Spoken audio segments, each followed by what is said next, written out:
दोस्तों किसी भी तरीके का मैट्रिमोनियल डिस्प्यूट हो या फिर 498 है, दहेज है, घरेलू हिंसा केस है, दोस्तों इसके लिए समय समय पर सुप्रीम कोर्ट ने कई सारी गाइडलाइंस जारी करी हैं। दोस्तों कोर्ट को, ट्रायल कोर्ट को, फैमिली कोर्ट को कई सारे आदेश जारी किए गए हैं दोस्तों कि अंतरिम मेंटेनेंस, परमानेंट मेंटेनेंस क्या देखते हुए बांधना है, फाइनेंशियल लायबिलिटी से लेकर रिस्पॉन्सिबिलिटी हर एक चीजें मेंशन होनी चाहिए। क्रुएल्टी क्या है क्या नहीं है दोस्तों, क्रूरता के अंदर क्या आता है और क्या नहीं आता है, इसको समय समय पर सुप्रीम कोर्ट ने बहुत अच्छे तरीके से ब्रीफ किया है। दोस्तों जय हिंद, नमस्कार, मैं एडवोकेट आशीष मिश्रा। लाइक कर दीजिएगा, शेयर कर दीजिएगा, सब्सक्राइब कर दीजिएगा, ताकि आज ये जो सुप्रीम कोर्ट की गाइडलाइंस, अगर किसी भी तरीके का किसी के पति का या पत्नी के बीच में ऐसा कोई डिस्प्यूट चल रहा है तो उनको हेल्प मिल सके। दोस्तों अभी समझते हैं दोस्तों, जो भारतीय न्याय संहिता की धारा 85 है, जो पहले 498A था, इस पर सुप्रीम कोर्ट क्या कहता है। दोस्तों भारतीय न्याय संहिता की धारा 85 पति और उसके घर के सदस्यों द्वारा पत्नी और बहू के साथ अगर क्रूरता की जाती है तो उस अपराध को बताती है। और इस धारा के अंतर्गत एक महिला अपने पति के साथ ससुराल के अन्य लोगों के खिलाफ भी एफआईआर दर्ज करवा सकती है अगर उनके साथ कोई अपराध हुआ है। दोस्तों और इस धारा में पति और उसके रिश्तेदारों को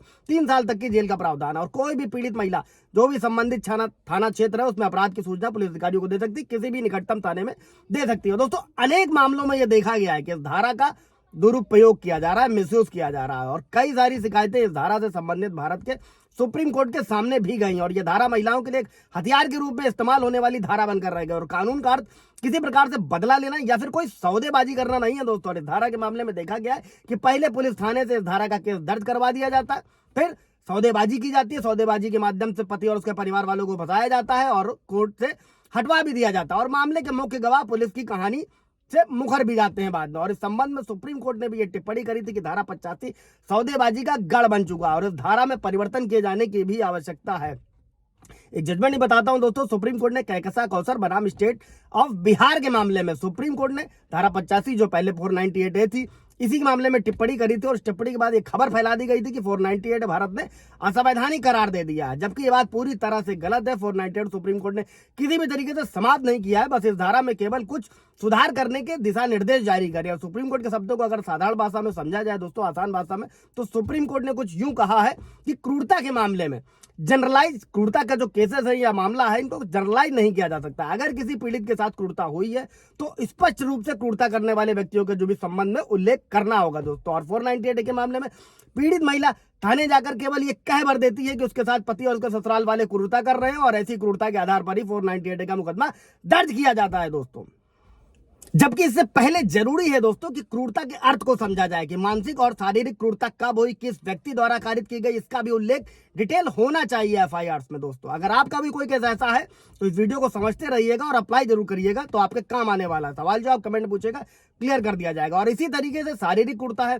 शारीरिक क्रूरता का मतलब है मारपीट। अगर किसी शादीशुदा महिला के साथ मारपीट की जा रही है, उसे आए दिन मारा जा रहा है, तब पीड़ित महिला को यह स्पष्ट बताना होगा कि किस समय किस दिन उसके साथ उसके पति और उसके ससुराल वाले किस तरह से शारीरिक मारपीट की है। केवल ये कह देने से कि उसे परेशान किया जा रहा है, इससे धारा 85 नहीं बनती है। धारा 85 के होने के लिए आवश्यक है कि मानसिक और शारीरिक जो क्रूरता है उसको स्पष्ट रूप से साबित किया जाए दोस्तों।